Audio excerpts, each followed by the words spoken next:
قرآن کہتا ہے کہ اصل کامیابی کیا ہے کہ اگر کوئی انسان اپنے آپ کو جہنم سے بچا لے، جنت میں چلا جائے، فقد فاز، وہ انسان کامیاب ہے۔ جو انسان اپنے آپ کو جہنم سے بچا لے اور جنت میں چلا جائے وہ کامیاب ہے۔ یعنی ہمارے معاشرے میں کامیابی کس کو کہتے ہیں؟ جس کے پاس بڑی گاڑی ہے، زیادہ پیسہ ہے، جاگیردار ہے، اس کو ہم کامیاب کہتے ہیں۔ جبکہ قرآن کیا کہتا ہے؟ کامیاب وہی ہے جو اپنے آپ کو جہنم سے بچا لے اور جنت کے اندر چلا جائے۔ مین چیز کیا ہے کہ انسان حلال کا رزق کمائے اور حلال کا کھائے۔ یہاں حدیث کہتی ہے کہ ایک لقمہ حرام کا چھوڑ دینا اللہ کو 2000 مستحبی نمازوں سے زیادہ پسند ہے۔ یعنی اگر کوئی انسان نمازیں پڑھ رہا ہے اور ایک دو نہیں 2000 مستحبی نمازیں ادا کر رہا ہے، اور ایک انسان ہے جو اپنے آپ کو لقمہ حرام سے بچا رہا ہے، تو وہ انسان جو اپنے آپ کو لقمہ حرام سے بچا رہا ہے وہ اللہ کو زیادہ پسند ہے۔ صلوات پڑھیں باواز بلند۔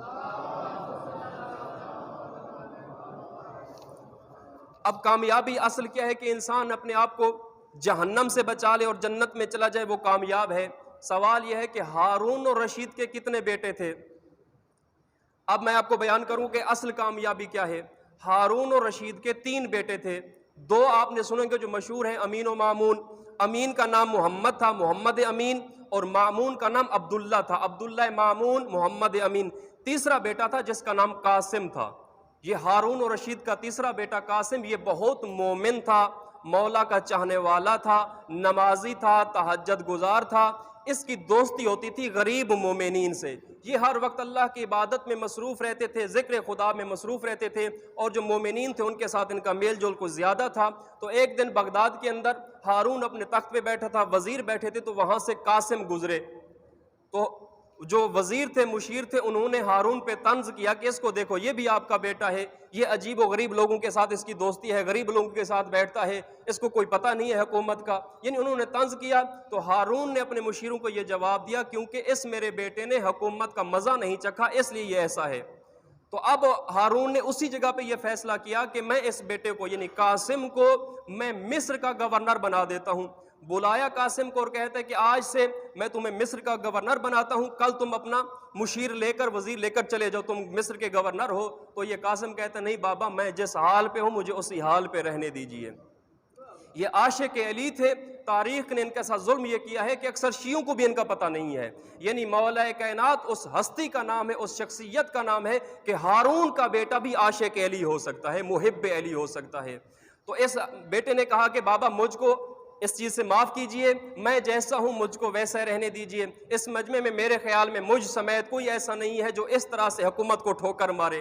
لیکن یہ اللہ والے تھے، مولا کے محب تھے، اور اسی رات جو قاسم ہیں یہ بغداد سے چلے گئے۔ کہاں چلے گئے؟ بصرہ کے اندر آ گئے، اور وہاں پر آ کر مزدوری کرنے لگے۔ ہفتے میں 2 دن یہ مزدوری کرتے تھے، باقی 5 دن جو باقی دن تھے یہ اللہ کی عبادت میں رہتے تھے اور مسجد میں گزارتے تھے۔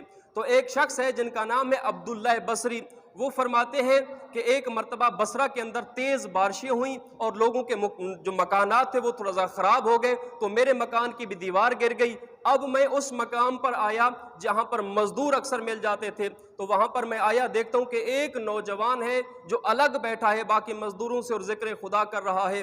مجھے اس نوجوان کا یہ انداز پسند آیا اور میں اس کے پاس گیا اور اس کو میں نے کہا کہ میرے پاس کام ہے، میرا گھر خراب ہو گیا ہے، تم بنا دو۔ تو وہ نوجوان کہتا ہے کہ میری کچھ شرطیں ہیں۔ کیا شرطیں ہیں؟ پہلی شرط میری یہ ہے کہ تم میری طاقت سے زیادہ مجھ سے کام نہیں کرواؤ گے، جتنی میری طاقت ہے میں اتنا کام کروں گا۔ دوسری شرط یہ ہے کہ جب نماز کا وقت ہوگا میں کام چھوڑ دوں گا، میں نماز ادا کروں گا پھر کام کروں گا۔ تیسری شرط یہ ہے کہ 2 درہم میں اپنی مزدوری لوں گا، اگر تم کو یہ قبول ہے تو ٹھیک، نہیں تو پھر میں تمہارے ساتھ کام کرنے کو تیار نہیں ہوں۔ عبداللہ بصری کہتے ہیں وہ نوجوان سے کیونکہ مجھے لگاؤ ہو گیا تھا، اس کا انداز بہت پیارا تھا، تو مجھے اس سے لگاؤ ہو گیا، میں نے اس کی تینوں شرطیں قبول کر لی کہ آ جاؤ میں آپ کو 2 درہم دوں گا، جب نماز کا وقت ہوگا آپ کام چھوڑ دینا۔ عبداللہ بصری کہتے ہیں شام کے وقت جب میں نے کام دیکھا تو اس اکیلے نوجوان نے 2 آدمیوں کے برابر کام کیا ہوا تھا، اور جب میں نے اس کو ڈبل مزدوری دینے کی بات کی تو اس نے کہا نہیں، جو میرے ساتھ بات طے ہوئی تھی میں وہی کام کروں گا، اس سے زیادہ میں آپ سے اجرت نہیں لوں گا۔ دوسرے دن پھر کام کیا، ابھی کام بچ گیا۔ تیسرے دن عبداللہ بصری کہتے ہیں کہ میں اس نوجوان کو تلاش کرتا رہا تو کسی سے پوچھا کہ وہ کہاں ہے، تو انہوں نے کہا کہ اگر اس نوجوان کو تلاش کرنا ہے تو مسجد کے اندر چلے جاؤ۔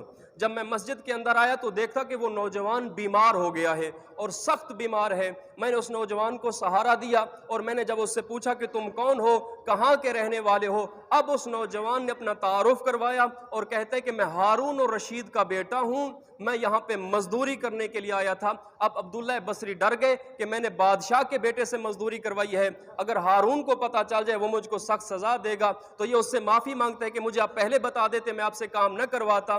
تو وہ قاسم فرماتے ہیں کہ میں ابھی مرنے والا ہوں، میرا وقت موت قریب ہے، مجھ کو یقین ہو چکا ہے کہ میں اس بیماری سے بچ نہیں سکتا، یہ انگوٹھی میں آپ کو دے رہا ہوں، یہ انگوٹھی جب تم بغداد میں جانا تو میرے باپ کو یہ انگوٹھی واپس کر دینا اور میرے باپ سے کہنا قاسم نے یہ انگوٹھی واپس کی ہے، اس انگوٹھی کو بھی اپنے خزانے میں رکھ لو، کیونکہ قاسم اس انگوٹھی کا حساب کتاب دینے کی طاقت نہیں رکھتا۔ اس طرح کا وہ مومن تھا۔ اسی عالم میں کہتے ہیں کہ فوراً جو ہے وہ عبداللہ بصری سے متوجہ ہوتے ہیں جناب قاسم اور فرماتے ہیں کہ مجھ کو ذرا پشت سے سہارا دیجئے کہ میرے مولا تشریف لا رہے ہیں۔ اسی عالم میں قاسم کا انتقال ہو گیا۔ اب آپ بتائیے آپ کامیاب کس کو کہیں گے؟ آمین و مامون کو جو دو بھائی تھے جنہوں نے اقتدار کی خاطر جنگ کی اور ایک بھائی کو قتل کر دیا، کیا وہ کامیاب تھے یا یہ قاسم کامیاب تھا؟ قرآن کے نزدیک، روایات اور احادیث کے نزدیک کامیاب انسان وہی ہے جو اپنے آپ کو جہنم سے بچا لے اور جنت کے اندر چلا جائے۔